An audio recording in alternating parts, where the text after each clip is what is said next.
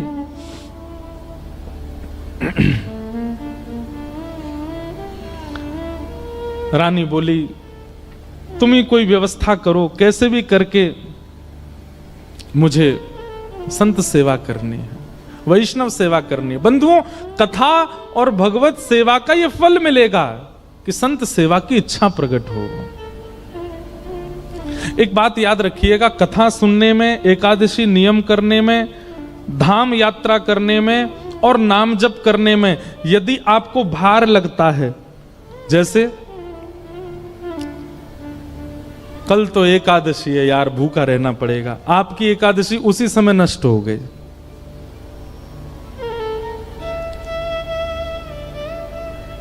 घर में कोई उत्सव चल रहा था, तभी ब्रज के कोई संत, अब ये और आ गए, अब इनकी व्यवस्था करो, इनके लिए कमरा खोलो, अब इनके लिए वैसे, उसी समय संत सेवा की जो निष्ठा थी वो नष्ट हो गई। सुबह उठ करके ठाकुर जी की सेवा में जैसे ही गए तो मन में विचार, इतना ठंड पड़ रही है, अब जल लाना पड़ेगा, नंगे पैर सॉक्स पहन नहीं सकते, ठाकुर जी की सेवा में जाना पड़े, उसी समय सेवा भाव नष्ट हो गया। नाम जप करने के लिए बैठे, वो जल्दी, अरे अभी तो कहां, माला बाहर निकाल के देख ली कितनी दूर रह गया अभी, और उसको करने, उसी समय आपका नाम नष्ट हो गया। अगर भार पड़ता है सिर के ऊपर, हम आपसे व्यास मंच से कह रहे हैं, हमारी बात बहुत ध्यान से सुनिए, एकादशी के प्रति भार आता है, नाम के प्रति भार आता है, सेवा के प्रति भार आता है,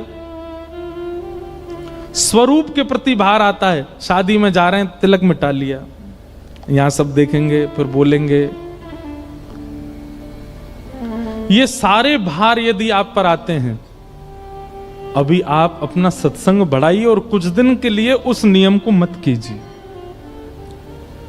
सत्संग बढ़ाओ, अपने आप को दंड दीजिए, कुछ दिन उस नियम को मत कीजिए, और जितना हो सके सत्संग, संत सेवा और कथा श्रवण, इसको थोड़ा और जीवन में बढ़ाइए। क्योंकि बाहर आने पर वो नियम टूटता है, और उस नियम का फिर अपराध है कि अगले 6 महीने तक आप करते भी रहोगे तो भी वो माना नहीं जाएगा, वो एक बार के टूटने का अपराध लगेगा आपको। इसलिए भार जब लगे, अब लोगों ने पता क्या किया, भार को दूसरी चीज में परिवर्तित कर लिया। अब एकादशी के दिन व्रत वाले ही पकवान बन जाते हैं, पिज्जा बनता है व्रत का, व्रत वाले डोसा बन जाते हैं, व्रत वाली इडली बन जाती है, व्रत वाले चाइनीज भी बन जाते हैं। ये भी एक प्रकार से भार ही है। आपको भार लग रहा है तो आपने उसका सब्स्टिट्यूट ढूंढ लिया। नहीं, ये तो सौभाग्य होना चाहिए। 10वीं को, आज 10वीं है तो नाच रहे हैं महाराज, क्यों? एकादशी आ रही है, कल तो हम व्रत करेंगे, अपने श्याम सुंदर के लिए व्रत करेंगे, नृत्य हो रहा है। जिस प्रकार सौभाग्यवती नारी जब अपने मांग में सिंदूर भरती है तो उसके रोंगटे खड़े हो जाते हैं कि मैं सौभाग्यवती हूं, ऐसी तिलक लगाते समय वैष्णव के भी चित्त में वही आनंद होना चाहिए। हम राधा रमण जी के हैं, हम राधा वल्लभ जी के हैं, हम बिहारी जी के, हम गिरधर लाल जी के हैं, और ये प्रमाण है। सौभाग्य लगे तो ही धाम जाइए, तो ही कथा सुनिए, तो ही नाम जप कीजिए, तो ही वेश धारण कीजिए, तो ही सेवा कीजिए, भार लग के नहीं। रत्नावती अपनी दासी से कहती है, बोले संत सेवा की व्यवस्था करवाओ, मुझे संत सेवा करनी है, मुझे उनसे वो प्रसाद चाहिए कि मुझे वो नित्य निकुंज प्रदान कर दें, मुझे रात्रि में शयन में निकुंज और दिन में उठते ये रोज पता लगना कि मैं एक रानी हूं, मुझे बहुत कष्ट देता है। मुझे ये कष्ट नहीं चाहिए, मैं सदा के लिए बस निकुंज में ही रहूं। वो कृपा यदि संत दर्शन से मिलेगी तो मुझे संत सेवा करनी है। दासी ने ऐसी व्यवस्था कराई कि रत्नावती जी के महल के नीचे ही पीछे की तरफ एक भवन जैसा बना दिया, और उस भवन में झीने झीने से पर्दा लगा दिए और प्रचार करवा दिया। दूर दूर तक संत महात्मा जो भी हैं, दासों को लगाया, कहीं भी कोई मालाधारी संत भेषधारी दिखे उनको ले आना, ला करके सब यहीं आमे, आकर के प्रसाद पामे, सबकी सेवा हो। अब तो आमेर में रत्नावती जी के यहां संत आने लगे। लेकिन रत्नावती कैसे दर्शन करती है? जीना सा एक पर्दा लगा है, वहीं बैठी रहती हैं, और वहां जो भी संत आते हैं सबको वहीं से दंडवत प्रणाम करती हैं, वहीं से सबको वंदन करती हैं, वहीं से संतों की ऐसे बलैयां ले लेती हैं, वहीं से संत चरणों के दास जाकर के जो चरण प्रक्षालन कर लाते हैं, भीतर लाके रानी को देते हैं, वहीं बैठ के पी लेते, दूर से ही दर्शन करती है। कहीं से भी ऐसा झलकने नहीं देती कि वो एक रानी है। दीनता है, पर हां मर्यादा जो कुल की है उसमें अभी भी बंधी है।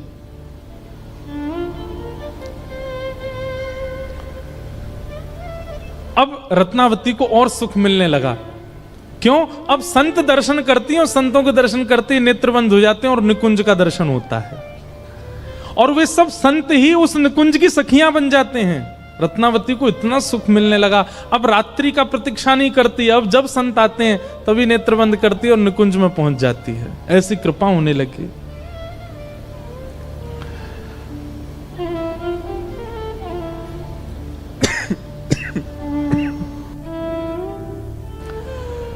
संतों का आगमन होने लगा, रत्नावती बड़ी प्रसन्न थी। तभी एक दिन हमारे वृंदावन के ब्रजवासी पहुंच गए, और ब्रजवासी ब्रज को भजवे वारे, ब्रज की उपासना करवे वारे, ब्रज के नाम गुणगान करवे वारे, वे सब पहुंच गए।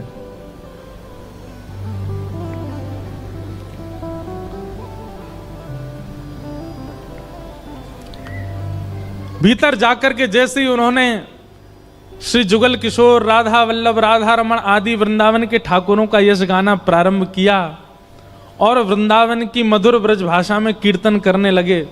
नंद जी को छैया, बलभद्र जी को भैया लाल, नंद जी को छैया, बलभद्र जी को भैया लाल, नंद जी को छैया, बलभद्र जी को भैया लाल, नंद जी को छैया, बलभद्र जी को भैया लाल। ओ या को मुख देखे ते कटत यम फंद, या को मुख देखे ते कटत यम फंद, या को मुख देखे ते कटत यम फंद, या को मुख देखे ते कटत यम फंद। ओ जय जय राधे कृष्ण, राधे कृष्ण, राधे गोविंद,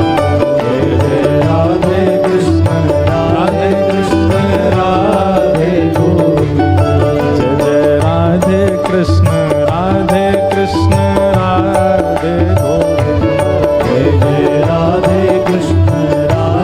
अब ब्रजवासी इनको तो यही स्वरूप है, वो जहां जामे सबन को नचा दें। अब वहां सब ब्रजवासी नाच रहे थे और भीतर बैठी रत्नावती का रोम रोम नृत्य कर रहा था। उनके मुख से ब्रज की ऐसी मीठी भाषा और ब्रज के ठाकुरों का गुणानुवाद सुनकर के रत्नावती स्वयं को रोक नहीं पाई और अपने स्थान पर खड़े होकर के अपनी दासी के साथ वो भी नृत्य करने लगी। हो जय जय राधे कृष्ण राधे कृष्ण राधे गोविंद, जय जय राधे कृष्ण राधे कृष्ण राधे गोविंद, जय जय राधे कृष्ण राधे कृष्ण राधे गोविंद, जय जय राधे कृष्ण राधे कृष्ण राधे गोविंद।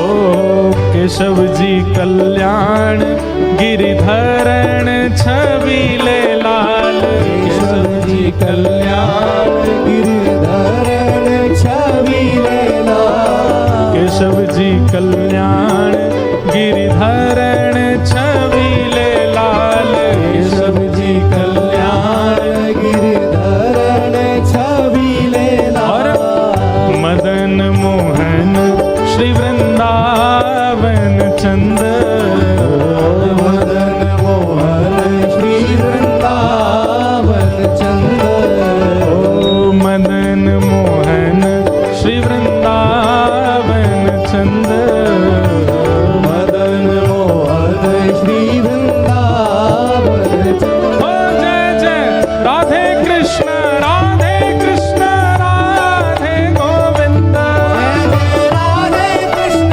राधे कृष्ण राधे गोविंद, जय जय राधे कृष्ण राधे कृष्ण राधे गोविंद, जय जय राधे कृष्ण राधे कृष्ण नंद राधे के लाला की।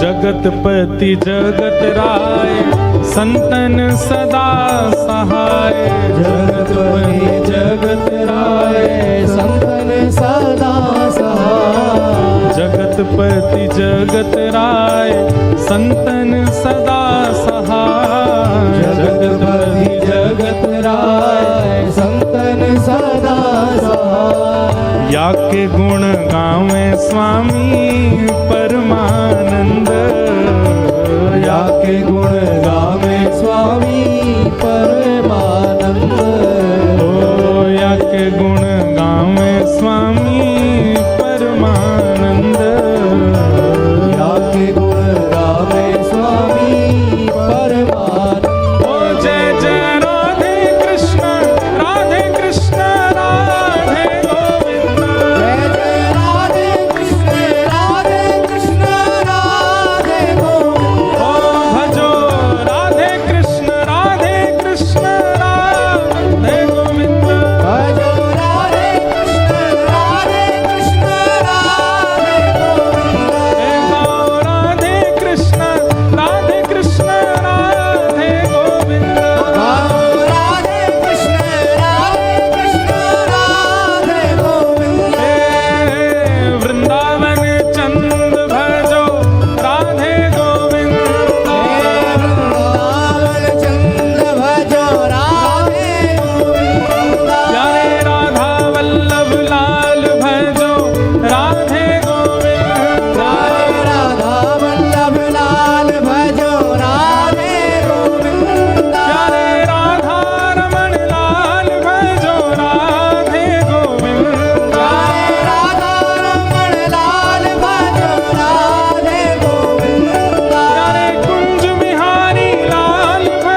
ब्रज ते कोई आयो आमेर और इतनी सारी रत्नावती एक साथ नृत्य कर रही हैं। ओ भजो राधे राधे राधे राधे राधे गोविंद, राधे राधे राधे राधे राधे गोविंद, राधे राधे राधे राधे राधे गोविंद, राधे राधे राधे राधे राधे गोविंद, ओ भजो राधे गोविंद, राधे गोविंद, वृंदावन चंद, भजो वृंदावन चंद, बाल मुकुंद, बाल मुकुंद, हे राधे गोविंद, भजो राधे गोविंद, हे राधे राधे राधे राधे राधे गोविंद, भजो राधे राधे राधे राधे राधे गोविंद, हे राधे राधे राधे राधे राधे गोविंद, भजो राधे राधे राधे राधे राधे गोविंद, हे राधे राधे राधे राधे राधे गोविंद, भजो राधे राधे राधे राधे राधे गोविंद, राधे गोविंद भजो राधे गोविंद, राधे गोविंद भजो राधे गोविंद, हे वृंदावन चंद भजो राधे गोविंद, वृंदावन चंद भजो राधे गोविंद, हे राधा रमण लाल भजो राधे गोविंद, राधा रमण लाल भजो राधे गोविंद, प्यारे राधा वल्लभ लाल भजो राधे गोविंद, प्यारे राधा वल्लभ लाल भजो राधे गोविंद, हे गायों के गोपाल भजो राधे गोविंद, हे गायों के गोपाल भजो राधे गोविंद, गायों के गोपाल भजो राधे गोविंद, हे गायों के गोपाल भजो राधे गोविंद, गिरिवर गोपाल भजो राधे गोविंद, हे गिरिवर गोपाल भजो राधे गोविंद, गिरधर गोपाल भजो राधे गोविंद, प्यारे गिरधर गोपाल भजो राधे गोविंद, जुगल किशोर लाल भजो राधे गोविंद, जुगल किशोर लाल भजो राधे गोविंद, राधा वल्लभ लाल भजो राधे गोविंद, राधा वल्लभ लाल भजो राधे गोविंद, राधा गोपीनाथ भजो राधे गोविंद, राधा गोपीनाथ भजो राधे गोविंद, श्री मदन मोहन लाल भजो राधे गोविंद, मदन मोहन लाल भजो राधे गोविंद, हे दामोदर लाल भजो राधे गोविंद, दामोदर लाल भजो राधे गोविंद, हे राधे गोविंद भजो राधे